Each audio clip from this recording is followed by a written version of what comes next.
Hello, everyone. My name is Coleman, Falling Hurts, and this is Fall Damage, the third episode of my show talking to game developers of big and small sizes, all roles, all about their experiences and time with game development. Today, I'm joined by Graham. Uh, Specifically, I want to talk to him about moving from Dreams on the PS4 or PS5, even, I think, and going over to Unreal Engine working off the PC and then potentially hitting a different audience. And, I thought it's going to be a really interesting conversation. So, right off the bat, if you want to kind of intro yourself, talk a little bit about what you have done or will do, and we can go Yeah. from there. So I'm Graham. I have been working in game development for like almost 3 years now, but I'm kind of like in my infancy as far as like the legitimate game development, using like a proper engine. And I don't want to say that to discredit Dreams because that was the platform that I had used to do my first two games. And I'm using Unreal Engine and it's incredible. It's got tons of really cool features, and we haven't even scratched the surface of what it can potentially do. Yeah. Dreams is just more fun to create on, like objectively more fun, a lot easier, and it's just like you can do it from like your couch, like with a controller in your hand, and you can like make significant progress in crazy like short increments of time. And I was able to like pulled together two games in like a little over 2 years, and they were like 4 or 5 hour game experiences. So they were significant, like as far as the scope. And Right. and I don't think, I'm learning now using Unreal that it's not possible to like crank it out that fast like you can with Dreams. Right. So like it has like major advantages if you're starting out, because like if you want to make money making video games, like Dreams is definitely not the way to go, because there's literally no way to make money I was gonna say you like can't when you release monetize it, anything. right? No, you can like set up, like I have a Ko-Fi account that like I have linked at the end of my games, Okay. and that's it. Like that's the only kind of like direct way that anybody could contribute anything. Yeah. And like that really didn't do much. Like nobody was like sending like buckets of money after my games. Right. Like I Right. didn't have a problem releasing those games and just testing the waters to see like what people thought about these crazy like cosmic horror concepts and stuff. Because like I hadn't released anything. I had done like short films and stuff in the past, so like storytelling was kind of in my DNA. But Yeah. I didn't know like how people would like react to just this like very specific catered experience that all my games kind of try to be. And so Dreams was like an ultimate prototyping tool to kind of be like, okay, I can start and finish something. And once you kind of learn and can just know that you have the capacity to actually finish a game, like a big project, that just kind of set me in like a trajectory to be like, okay, I can do it on another engine. Like at least I followed through with this and Right. finished this game and finished this thing and completed it, despite like there wasn't like a big pile of money waiting for me on release day. It was just Hmm. like more so like me kind of just throwing my hat in the ring with other game developers, like, here are my games and they're free. Like you can't get mad at me if this sucks. Right. I you think know? I think that speaks to like a passion that I feel has to be there if you want to, be truly successful in the sense of, obviously I think money is important. I mean just fundamentally I think that time is valuable. And I'm Yeah. not saying what you did was a waste of time by any means. I'm not saying that because obviously you've gotten valuable experience from it and you've learned probably a lot about your process since then. Um, but ultimately that would be, I don't want to say an end goal, but like that is probably a goal that I would assume everybody to some degree would or should have. Hmm. And like with that, like do you think that trying to stay on the like versus engines topic a bit off the start here, if you started with Unreal Engine off the bat rather than Dreams, do you think you would have succeeded in releasing like a first game at all? No. You don't think so? No, I don't think so. And I think a lot of it has to do with just Dreams has like this community that is like overly positive. Like they're just praise, praise, praise, Yeah. and like you just see this. Anybody who puts out anything is like, yes, awesome, and there's not a lot of like criticism because of the nature of like how it's just like a game on PlayStation and it's like a smaller like bubble. Right. Right. And so like I had like just a lot of like people that would just, didn't like, it didn't matter if I put out something crappy, like everyone was just happy to like show what somebody had like another fellow dreamer had created. And that was kind of just like the, I don't know, that like that was the atmosphere of like the dream crowd, is like everybody was lifting each other up. Yeah. And I think that like me not having that like massive like bed of positivity initially, I don't think that I would have had like the traction or like the willpower to like even want to advertise when I'd gotten through the process of finishing the game. I would have felt like so burnt out, that I wouldn't even want to Right. advertise. It's just like I'm so over this story. Like I don't care. Like I'm done with it, and play it if you want. Like you're But you're numb you're numb to the twists and the turns. So, you don't have to, mhm, you can't tease things when you already know what happens, however long yeah, in advance. Yeah, I understand what you're saying. yeah. So I don't know. I feel like if I would have just come out of the blue and been like, here's my game, and put a price tag on it, I would have. I don't think that it would have gotten like the traction that it did, because it, like the games that I made were on Dreams, but a lot of people would be like, this is like, I didn't feel like I was playing Dreams with it, and I'm like, okay, good. I wasn't trying to like make you feel that. I wanted it to be Right. like a singular thing. And Dreams is just different, and like you don't have to buy, like you don't have to spend thousands of dollars to get assets and stuff either. Hmm. It's all like everyone shares everything. Everyone uses like the same like models and like little board models and Yeah. rocks, Yeah. and Yeah. it's like you see so many, like I see so many of the things in my games and other people's games that are great, like they work perfect. So you And you did do like so with your games and dreams, like you mentioned sharing stuff, but you did some like asset creation of your own, is what you're Yeah, saying. yeah, Yeah. like Yeah. I would take stuff like a section of like a wood wall or something, and I'd make some big like grain silo from some photo that I'd saw or something that I'd had, like at some rural, like busted down shack. I would take somebody else's board model and I would just build, Yeah. like Yeah. just build stuff. Because like I didn't ever do any of like the individual asset sculpting. Like I couldn't. I'd never get anything done if I was like building my game based Right. on that kind of a principle.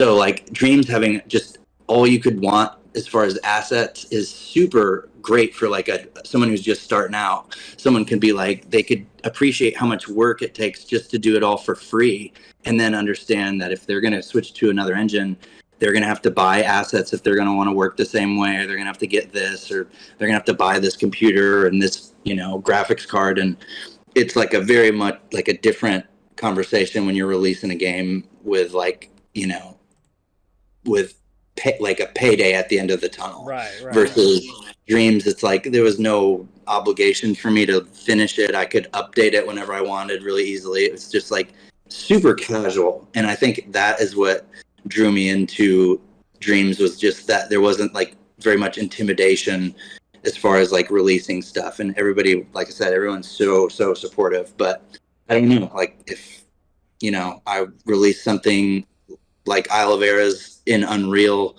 I feel like it may have just gotten like completely blown over like everyone's radar, because just the fact that it was in Dreams kind of was just different, because a lot of Dreams games are like very short. They're like Right. almost like demos.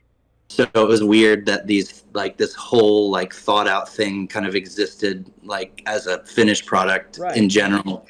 So I think that's kind of what made my game stand out on Dreams a little bit more than some of the shorter, like more demo type experiences. But yeah, I'm scope creep is real, man. Yeah. Now, on Dreams, and forgive me for being like completely out. Like I don't even own the game. Like Dreams as a like an engine, whatever you want to say. Yeah, I don't own that on PS4. I actually thought about getting it for this, but I kind of ran out of time. I've been working on a review for a game that I was like, I've been planning every night and I work every day. So I was like, oh, I don't Mhm. have time to do that anyway. But I ended up Yeah. watching some videos from your channel last night to kind of get an idea of what those games were like. Mhm. But on Dreams, as like a creator, do you have like access to like any analytical aspects of it? Like Yeah. how long Yeah. people play You. for, how many like plays you have, downloads?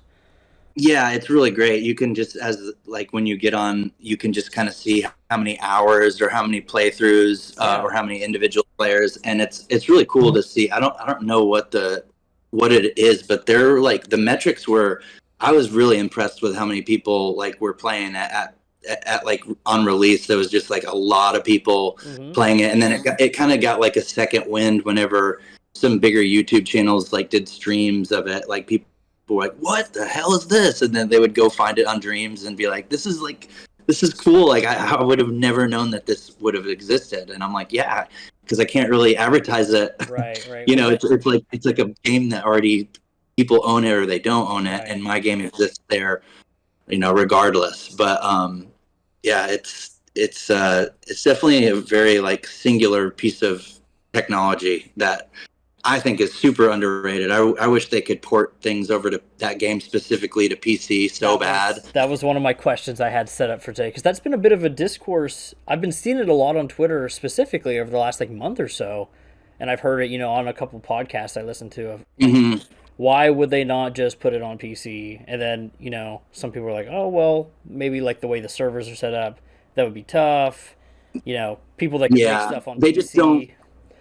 Yeah. Yeah, and with like all these layoffs and stuff, like across the board, it's like Media Molecule was just like not on Sony's like they just didn't really support them like they should have with the project because it was Yeah. like a live service thing that they kept updating and it was Right. awesome. Like every update would have like some really cool feature that was really practical for game developers and everything's Yeah. so intuitive and but yeah, like I don't I feel like it's kind of dead in the water. Like Dreams exists how it exists now, and I don't think it's going to change anytime soon. Like people are sending out petitions and everything, but like Yeah. it that's not going to change anything. Like people are getting laid off in mass, and no like petition on Reddit is going to make a difference, No, to what especially people when want.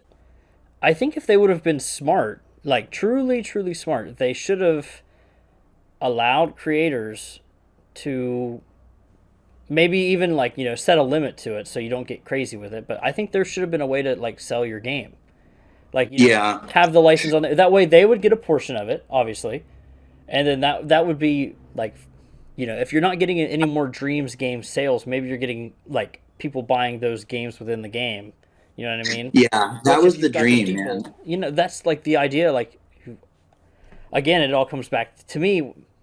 Fundamentally, I feel like, people want to get paid for their time. And I feel like that would have been a great way for both the community to be rewarded, Media Molecule to be rewarded.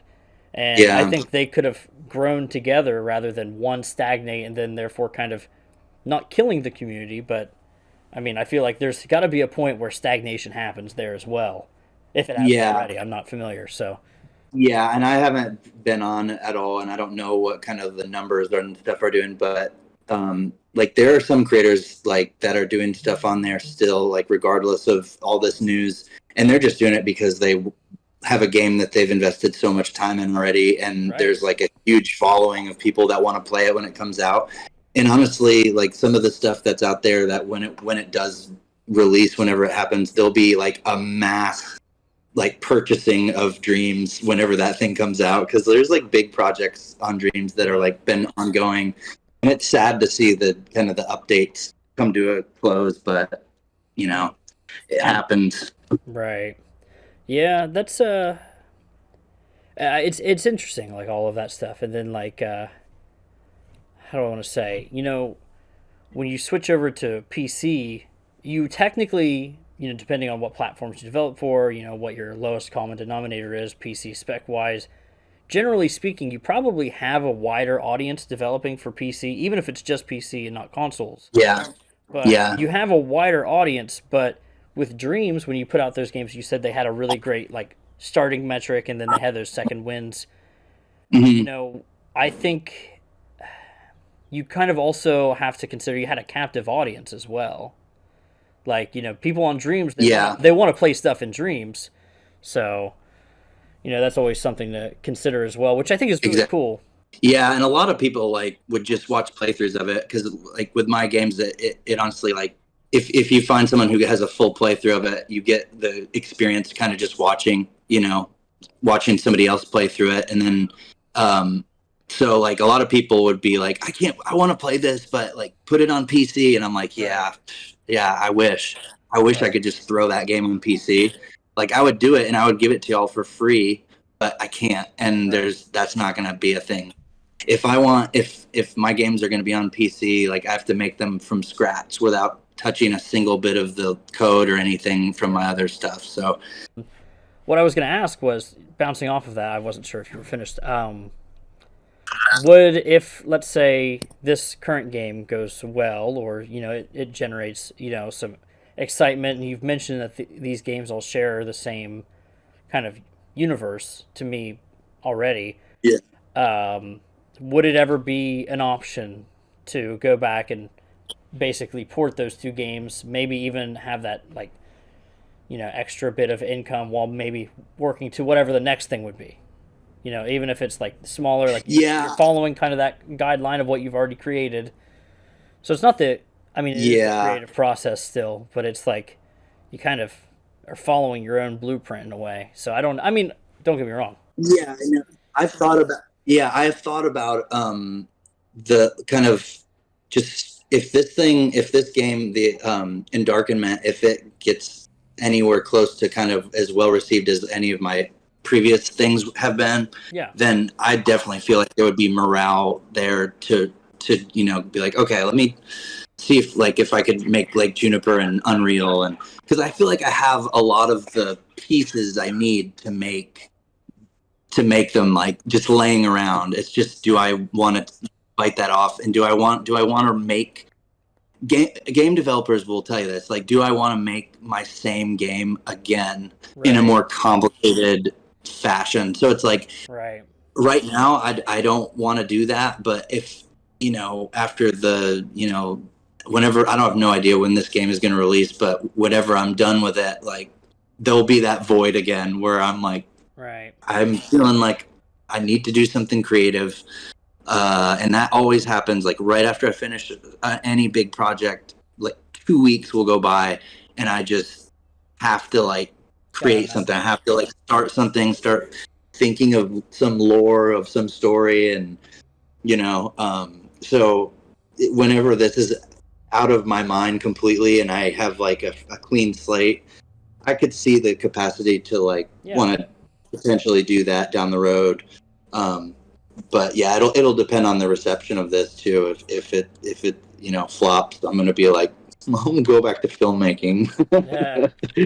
I I mean, all of that stuff's pretty interesting too. I mean, you've shown like between you've done filmmaking stuff, editing stuff, as which I guess that's kind of hand in hand as well, and then game making. I mean, that's a pretty wide skill set. I mean, it's for the most part a lot of it's probably that digital, but like I mean, that's pretty good arsenal to have, Yeah, especially like if you're yeah, going to be making trailers for your game. One of the trailers specifically I wanted to call out. I think it was like Fears or like your Phobias trailer. yeah. That is a really well made trailer. It coalesces with the music in a really strong way. That's where I got to thinking like, okay, I could see where like that comes from.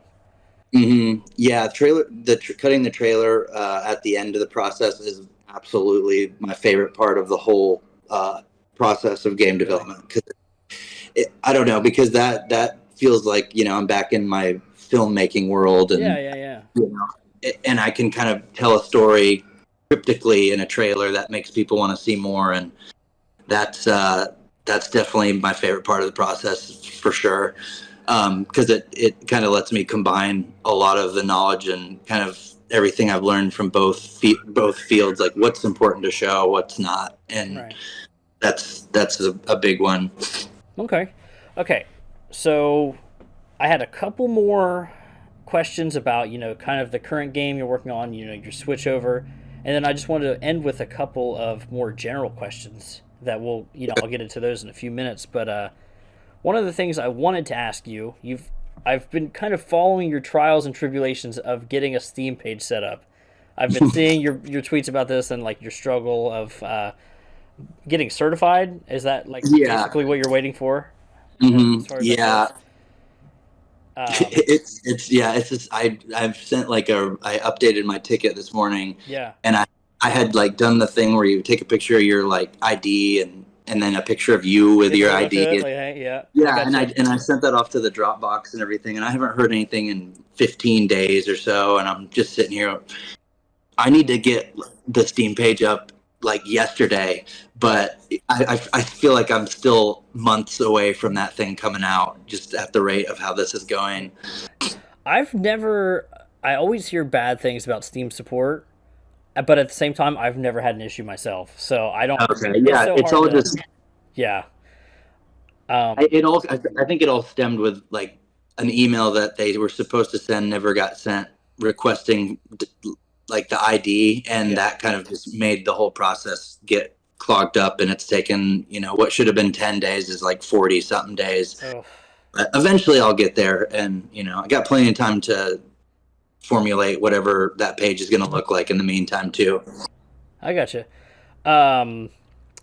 So, your game's in Unreal Engine 5. Have you considered doing Epic Game Store? Yeah, Yeah. absolutely.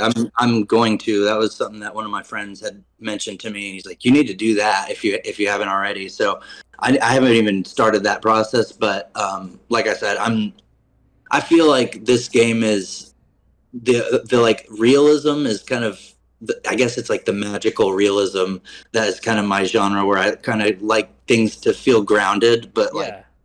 but still surreal in a sense.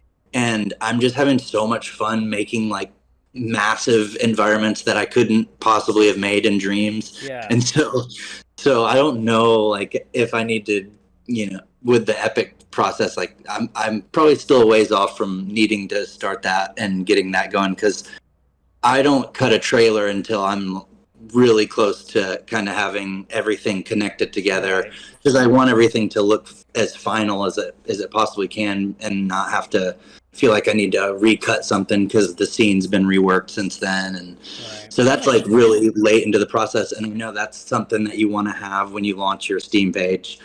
So Yeah. like in the meantime, I'm just kind of like posting little clips of the development and kind of screenshots as they develop. But um, yeah, I wish I had a Steam page set up that I could plug for this video, but Right. Well, until then, I mean, you've got your, do you know your Twitter handle off the top of your head or wherever?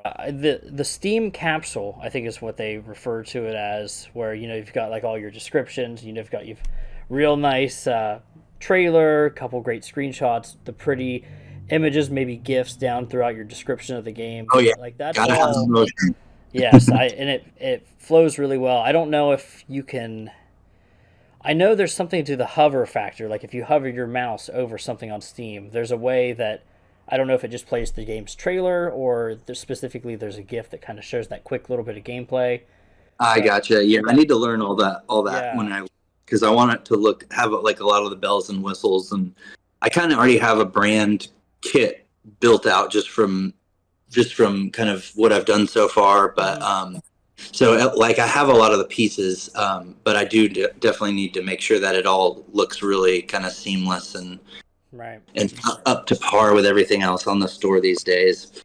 I always hear, which I don't know this because I'm not a game developer. I always hear 7,000 is the magical number for wish lists. Yeah, So yeah, man, that sounds like a monumental task right now. just 7,000 was the one to get it like on a trending page, but at the same time, I don't know. I'm not gonna rely on that, and right, yeah, I don't. absolutely. Yeah, like that would be awesome, but I don't know. I feel like if I get it played through on like some of the YouTube channels, like some good like horror game hmm channels play through it, that'll help things out a lot. Those that'll like give it a good boost. But like I don't know. Like I know a lot of people want to just like make a big payday at the end of the day, but I would prefer to sell my games for cheaper if that meant that more people played them. if I can get more people's reactions and more feedback, that is more valuable to me, because then it's like it reinforces the things that I did in the game, or it tells me what I shouldn't do next Right. time, Right. and it's super valuable because it's like, oh, okay, that's what I shouldn't have included in the game, and Right. that's always super important, is like what is not going to make the cut in stuff is super important, because you can have so much fluff so easily with things, and so many systems that are like you just end up cutting at the last minute. And yeah, that's you got to kill your darlings sometimes with these big projects. uh, but yeah, man, at 7,000, that's crazy. That would be awesome to have. You'll But just have to you start know, whenever you post about your game, you'll just have to start showing ass. That way you get that Twitter algorithm going. yeah, I gotta stoke the fire, man. My OF Whatever it in does. bio, and it's just a link to your Steam page. Yeah, There you go. yeah, yeah. You gotta be creative, man, for sure, to stand it. But yeah, so that pretty much covers like the storefront stuff. I mean, I ultimately there's a lot of like stuff extra that goes into just making the game. You got to get it out there, and like like you said, you want to opt for like the lower price to get more eyes. Is it Hmm. cool? Is it weird, or is it cool seeing people play your games like on like YouTube or something? Oh, I love it. I absolutely love, Yeah. especially when there's commentary. Like I feel like I haven't laughed harder at anything than like some of people's reactions to some of the stuff that I've like tucked in, hidden corners on games that they stumble, or that I know that they're about to stumble across. Yeah. It's so funny to like see it. I absolutely love watching people do live streams and stuff, and I always try and watch it like while they're doing it, because sometimes they'll get like stuck, and I don't want their stream to be them just wandering around. I'm like, you Right. gotta go do this. I'll help people out and Yeah. make sure. I'm like, okay, I need to make that a little bit more obvious, and I can go Gotcha. back and make quick changes and things. But yeah, I love watching people play through. So okay, well that's actually an interesting question. So can you edit games that you upload for like onto Dreams? Like is that something that was easy enough to do, like making changes on the not on the Super fly, fast, but is it? dude. I could do it while they're playing through it, and I could resave and like send it off to the cloud, and it would update in real time, like a bug that was happening, or something, if somebody was clipping out of the map. It's That's crazy. So that's it's cool. yeah, it is really cool. So that's why that was partially, especially on like launch day, I would be like, okay, I have to watch everyone's playthrough, Yeah. making sure this game isn't broken, because I go through it and I don't test stuff that I feel like I shouldn't test, and a lot of gamers are always trying to like break the boundaries and Yeah. bust up through my invisible wall systems that I Yeah. have, and I'm always like baffled as to like sometimes they'll put screenshots outside of the map. I'm like, how the hell did they get out there? Like my invisible wall game is tight, and I don't understand. Do you ever watch like speed runs? Yeah, sometimes. Yeah. I don't usually, but like I've seen like the one for Outlast. It's like 7 minutes because all you have to do is walk through the front gate, go to the right, and vault over the stone like wall, and you fall down to the very bottom of the map, which is also like the end game. And I'm just like, Oh, yeah. how did It's somebody weird, come up man. with that? How did somebody come Yeah, up like there's weird things behind the walls of video games, like yeah, characters that are just like aren't even in scenes, or like just like dummy placeholders. Like yeah, there's all kinds of really bizarre stuff on Boundary Breaks whenever you mhm, start looking into it. Um, part of me wants to make like a little pathway in my game that leads outside of the map, where you can like hop around on little black cubes and be out in Devland and see what it's that like from outside. I mean that like stuff like that's cool. I mean Yeah. even from like whenever you like tested a game in I mean, I guess I don't really know how that works. Like, could you load yourself into a certain scene specifically, or like hypothetically, you don't have to play through a whole game section to get to a spot you would like to look around in, right? Yeah, yeah, yeah. So, Especially on Dreams, you right, can jump in. Like, I think you can have it so stuff unlocks, or you can jump in freely on any of the levels. gotcha. Um, so it's not linear in that sense. Hmm. Very, very interesting. And okay, so the last questions I had specifically about the game you're working on now. I heard you say it earlier. Is it Endarkment or Endarkment? How The do you say it? endarkenment. The Endarkment. Sorry, Endarkenment. Yeah. I must have misread. I was like, it's the Endarkment. It's the Endarkment. Yeah, Okay. it's just think enlightenment and then Yep. just think endarkenment, and Gotcha. it's just like the flip of that. And it's the reason the title came to mind. It's gone through a lot of different titles, Yeah. and it's I settled on endarkenment because I had done this like ridiculous short film years and years ago, and we literally set out to just make the most like confusing, like enigmatic storyline, and we wanted to show it to like our neighbor friends, and it's just like it didn't make any sense, and Yeah. it was just it left you like really really confused. And I was like, this is kind of a cool, it sounds like a really old type of word that isn't even like used. And in this game there's some time travel elements that relate to 1800s era, and that's like where this word came from. And I'm like, this is Okay. kind of a perfect title for this, because it really does send you into just like a lot of weird things where you're not sure what's real and what's fiction, or is the game breaking the fourth wall here on purpose. And Gotcha. I kind of have a lot of stuff that messes with the player on a different level than just put a scary monster here and Hmm. jump scare. Like there's a lot of small psychological systems that I have kind of that are implemented throughout the course of the game that betray the player's trust. I mean, I always love it when games like there's you have tropes. Tropes are huge, and like probably one of the biggest example of something that subverts tropes is probably the original Scream. And a Yeah, lot of yeah. like that does a good job of like I don't want to say making fun of horror movies, but it's joking on them a good bit. And like I'm not saying Yeah. like yours is like necessarily parodying, but like I like the idea of like subversion of certain like whatever the player may be thinking, it might not be Mhm. that directly. And Yeah, like I yeah. like stuff like that. That's always really cool. Yeah, I lean into that hard because I don't see that much, and I'm always trying to make games that are like a game that I want to play myself, and Mhm. that's something that I don't see often. So I'm trying to jam this game packed with that type of stuff, I got like you. a lot of lore that you could go on, huge tangents on if you looked at one little scrap of newspaper that I have laying around, Yeah. you know and stuff like that. So there's a lot to chew on this one for sure. So the main character of this game that you're playing, the Endarkerment, Hmm. is that the same main character from the other two games as well, or No, I it's a wasn't different. okay. Yeah, there's like some character crossover, some from Isle of Eras that are going to be in this game, where you kind of wherever he left off in Isle of Eras. There's a character that you learn like exactly what he was off doing in this game. Okay, So there's some stuff that's left really kind of cryptic at the end of Isle of Eras with characters, and then you learn kind of what was going on the other side of the Earth at that same period of time gotcha.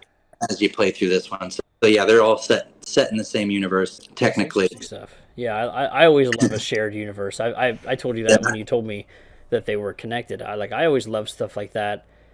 And the other thing I really wanted to hit on, you mentioned the time travel or like the different time frame aspects, and I saw where you were posting like different artworks and sketches that are like, you mentioned them as public domain.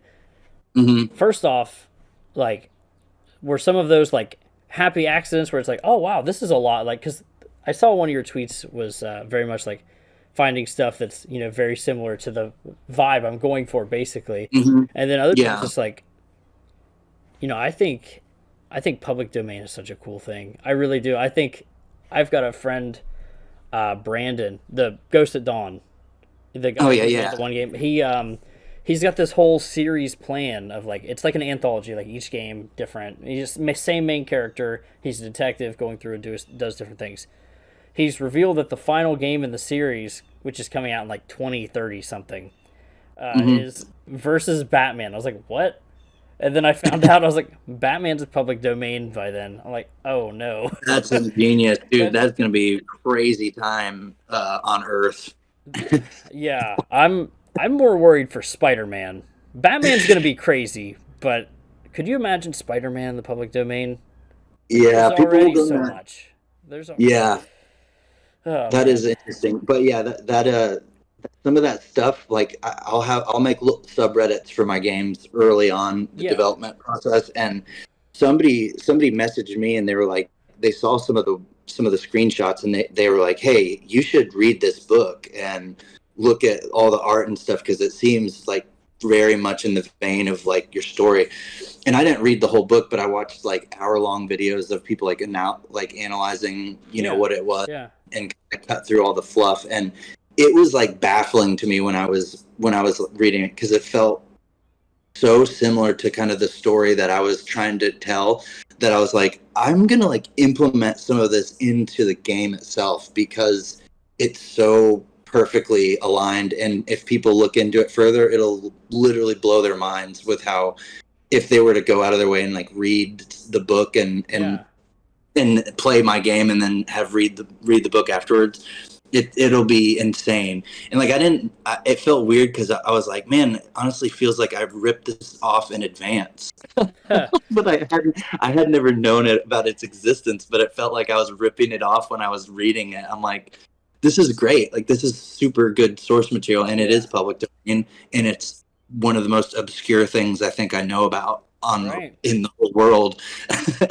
And somebody just kind of plopped that in my lap, and so stuff like that's awesome when the community can kind of like chime in and be like, yo, Yeah. look at this, and it like lines up perfectly, kind of fits in the universe of my game. And I like tying real historical events with like fictional story elements in my game. And so you have things that are like like an interesting crossover. Like I don't know if you've heard of the Carrington event, and it was like an geo electromagnetic storm that took out all communications on Earth basically for like a day or two, Okay. and it just messed up everything, like super super bad. Everything, all systems of communications like went down, and there was like pretty much there were like the northern lights happening across the globe.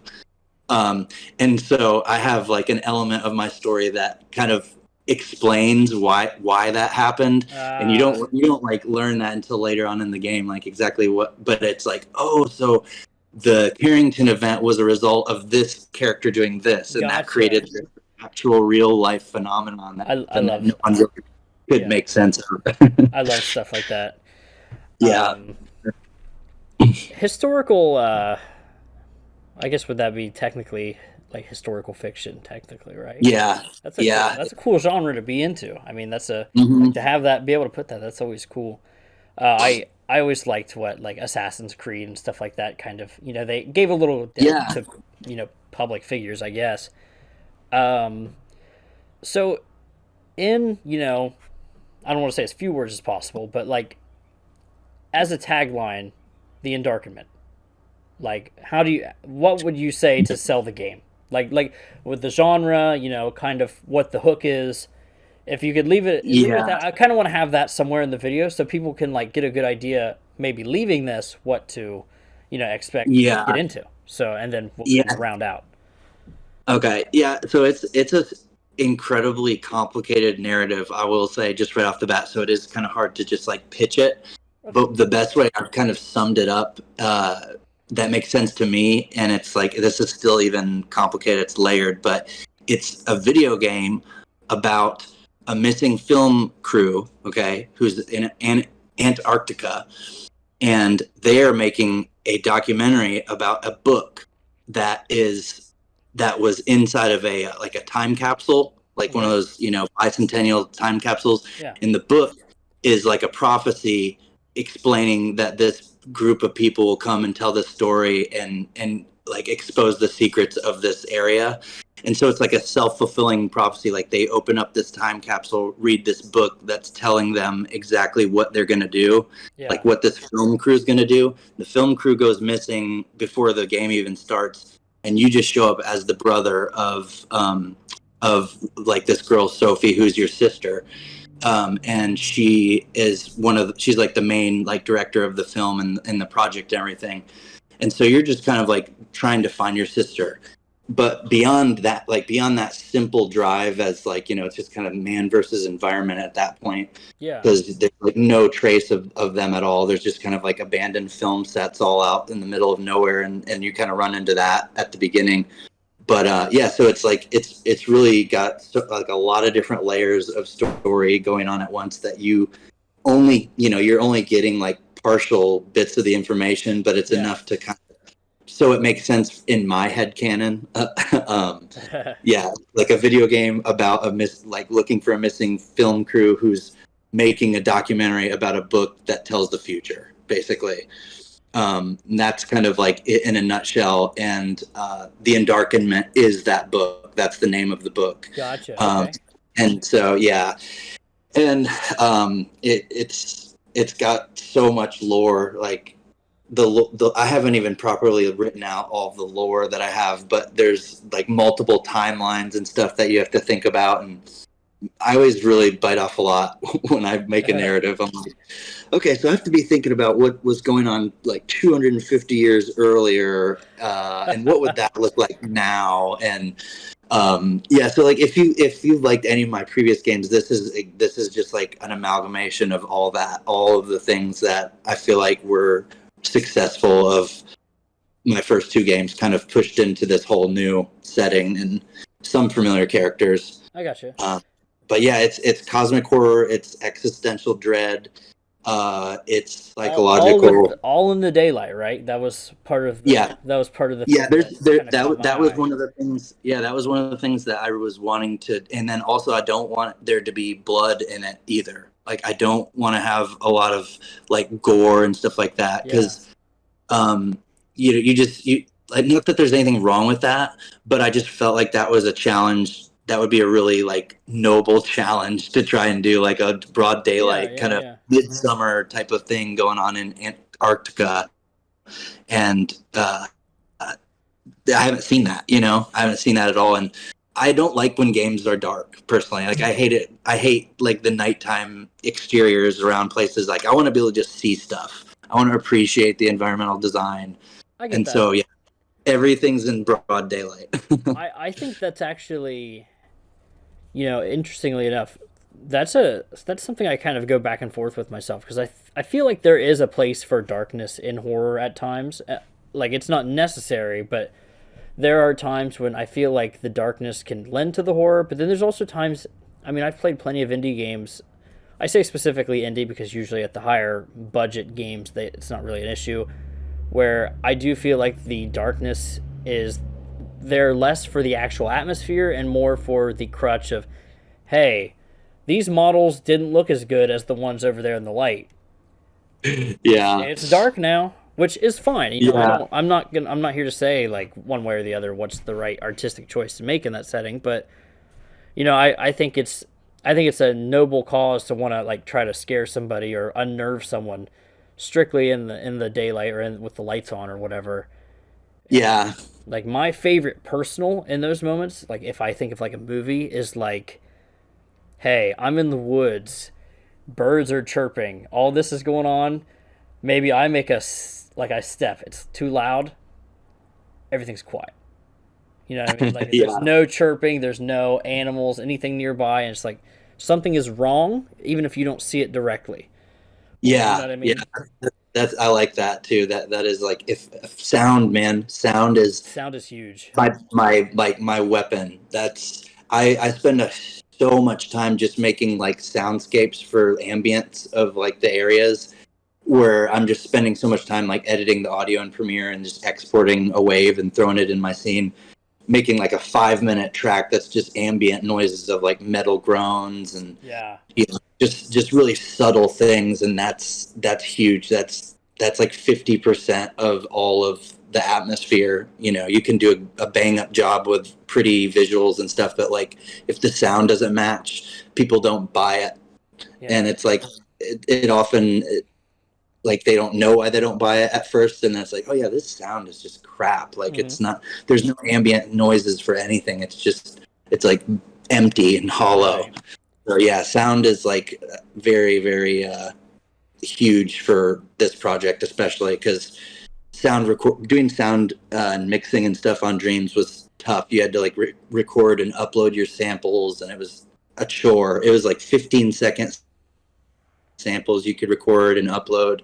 And now I'm not dealing with any of that. I have like a huge library of sounds that I've recorded, some packs, and Yeah. I have everything I need for any kind of soundscape. And That's it's cool. nice to be able to just do it without the limitations. I Are you familiar with like the most like Amnesia, like the horror series? Yeah. Okay, Yes. frictional games. I've been kind of like following them fairly heavily for a while now, but like with Amnesia the Bunker, I remember I don't know if it was like a Q&A type thing they did where they talked about, or the creative director was talking about how one of the sound like ways they employed horror was they always had a like a ringing sound in like the soundtrack, like it was playing throughout. And Yeah. I don't know what it is. It probably the human equivalent of a dog whistle, but it's meant to always like make you uncomfortable. It's meant to not allow your heart rate to lower. And I thought that was so Yeah. interesting because it's something that you don't hear it, like or like naturally. I don't think you. I didn't perceive it while I was playing. I was like, "What's that whistle? Why is my headset messed up?" It wasn't like that, and I was like, "That is such an interesting idea of like having actual bodily effects on someone, like actually keeping their heart rate up, and like interesting stuff like that. Like audio is like it's easy to overlook it. It's not flashy, you know. It's not Mm-mm. anything like it's not like a great visuals or like a lighting or anything like that.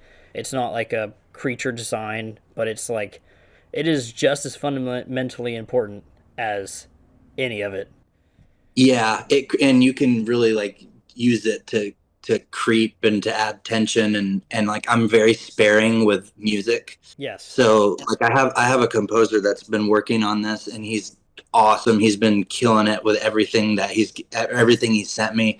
But like I'm very sparse with like when music cues come, Mm-hmm. because I want it to have impact, because like, oh, I haven't heard a song in like an hour. I haven't heard like a single musical cue Right. indicating that I'm going in the right direction, Yeah.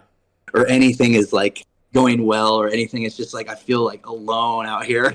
I gotcha. So yeah, I'm very like specific with when I use music, because I feel like it can be overused, and you can really overdo sound, and it's just a really like it's a balancing act. It's hard to get it right, and to kind of create, because a game is just like a slow crescendo of an experience, Yeah. and you don't want to break that flow at any point in time. So like the Mm-hmm. sound is the backbone of everything. It's super important, and the more I work on games, I'm like, it was important in film for sure, but with games, with dealing with people exploring your maps and going to different areas and hearing different sounds, it's just a lot more rewarding when it's done and it's done right. Gotcha. Yeah, no, I completely agree. I did the second episode of Fall Damage. I talked to Cicada Sirens, who was the um, composer for Signalis, however you want to Okay. say it. And that was a really interesting conversation talking about like, he's like distorting things. Like there's times where it's a piano. There's times where he's creating all types of different sounds to go along with the soundtrack, using sound effects they made for the game in the soundtrack, and Hmm. like kind of distorting it in certain which ways. I thought it's all really interesting, but I Yeah. want to be kind of cognizant of your time. I don't want to take too much of your time. So really, I have one last question for you. All The right. most important question I'm going to ask is Dune 2 good? Yeah. I haven't seen Yeah, it yet. man. I just rewatched Dune, the first one, and I've been Yeah, I listening did to too. the. I'm a mailman in my day to day, Okay. and so I have a lot of time to sit and do nothing. I can't do anything but fold through the mail and put it out a Yeah. window, put it in the wrong person's box, and they complain the next day.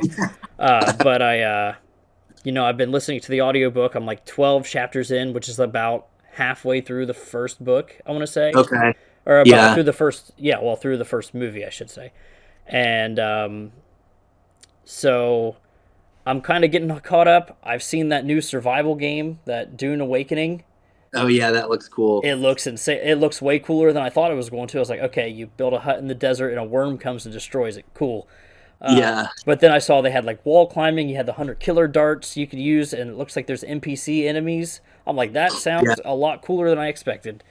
So Yeah. I'm all in on Dune right now, but I don't know that much. Dude, I went and saw it by myself at the IMAX on Tuesday, Yeah, and it was awesome. I like going and seeing movies by myself a lot because I've it's never just done it. a lot of people like would be like I could never do that, but for me, I don't have to worry about if anybody with me is liking the movie or not, or I like it's that. just me. I'm there singular. I'm there just to see the movie and then leave. And dude, it was awesome. And the like as more time between when I saw it goes by, I'm realizing I'm like I want to see it again, just because Yeah. now that I know what's coming and when. Hmm. Um, it's such a spectacle. Like A lot of there's just beautiful shots. yeah, man. The cinematography is so gorgeous, and the music and the bass and stuff is incredible. Like the whole sound design of the whole movie is just was like rattling my inner organs when it was Yeah, going towards the climax of the movie. yeah, It's awesome, and it is every bit of the hype is deserved, I would say. And I mean, I had super high expectations, and I was having fun yeah. at that movie. That's enough to bring me back into the movie theater for sure. So, Go I see mean, it. I'm not saying that this is what happened. Maybe I'm wrong, but did you get the popcorn bucket? Is that why you went alone? So they didn't All even right. have them at my Oh location. man, that's like half. Yeah, Honestly, before I got on, like, because I saw Dune on HBO because it released, same time yeah, in theaters. That's where I watched it. And I was like, man, that was okay. I didn't really. yeah, I was like, that's it's not crazy, but like I've been getting more people have been getting hyped up for it. I've been listening to stuff about it, listening to the book, watched the first movie, and I'm like, no, this shit's good. Okay, that's actually yeah. good. And It's so better. I've kind of like did like a 180 on it, but then I'm like, but like 3 weeks ago, if you'd asked me if I cared, I'd say, yeah, that popcorn bucket looks really cool. Like I'll put that back there somewhere. Like that looks cool. And but now, I just hope I get one. So Yeah, dude, I don't. I'm never getting drinks at the movie theater, especially movies that are hitting the 3 hour mark. Because like I'm in the IMAX and it was sold out, and I was like in the oh middle row, oh and I didn't man, want to be that guy getting up. There's too much action in that movie to get up and go pee. I saw one guy that left, and he just missed this incredible sequence, and he sits down, and I was just like, this guy has no idea yeah. Is what it a he lot just more what he. action oriented? Yeah, This one yeah. is It's got like multiple crescendos of epic, just good, fun cool. action, beautiful cinematography, and there's a whole infrared section that happens like out of the blue in the movie, and Is that the? Does that mean like? Are you meaning that it's like black and white? Is that what that is? yeah, yeah. They like they filmed it in infrared, but it's like a planet with a black sun, so it Right. kind of explains why it looks weird. And it was like the coolest transition whenever they went to that. Normally, I'm like, wait, don't go away from the main characters. I want to know what they're doing. And then they Yeah. cut to the other guy, and I'm like, this is awesome. This Never whole plot mind. Yeah. is so epic. Yeah. That's cool. So yeah, high praise, high praise. I would see it again. Okay. Well, on that note, thank you everyone for watching. Thank you for joining me, Graham. I Yeah, apologize. I keep looking over here. This is where my monitor is, but I know that's all good. you see me here. But thank you for joining me. It's been really nice talking to you. Nice to put like a voice to a face and everything. Yeah, And yeah, I'm looking forward to the game, The Endarkenment. Hopefully, you get your Steam page sorted out and everything with that. yeah. And you said you didn't really have an idea of when you thought the game would be out. Do you have like a? I w- Do you think it's yeah, like this year, next year? Do you have I anything like would that? hope it would be. Yeah, I would hope like 2025, maybe like in the spring. Probably right around when GTA 6 is That's what coming I was gonna out. say. I was like, okay, just make sure you have that date and then avoid it by Yeah, like maybe- 4 months. Yeah, yeah, exactly. I'm gonna have to dodge that release date like the plague, but yeah. that's realistically where I see it coming out. But I feel like if I wait a few months after that comes out, people will kind of be wanting for like a smaller bite-sized game to just be like, oh, Absolutely, I can do this in 4 hours. absolutely. This is great. Yeah. Is that kind of the So, time frame you're shooting yeah. for? About that four to, because I you Yeah. said 4 to 5 hour experiences you'd made before, so I wasn't sure if Yeah, that was but the same idea. people, yeah, people will spend like 8 hours in my game sometimes. Like with Isle of Errors, there was a lot of like non-linear stuff that people would do, and Yeah, kind of yeah. people would do tangents. And so I want to make a 4-hour narrative. If you were to just kind of like beeline it through, that would be how long it is. But then, there's tons of stuff to look Exploration. at, and Yeah, secrets and Easter eggs that you could spend hours looking into. So that's the absolutely. goal. Yeah, I mean, I think all that stuff is really cool, and I'm excited for it. You, Oso viewer out there, should be as well. Look out for his Twitter. I'll have that probably edited to the top of the video, and look out for more about the game. So, thank you. Awesome.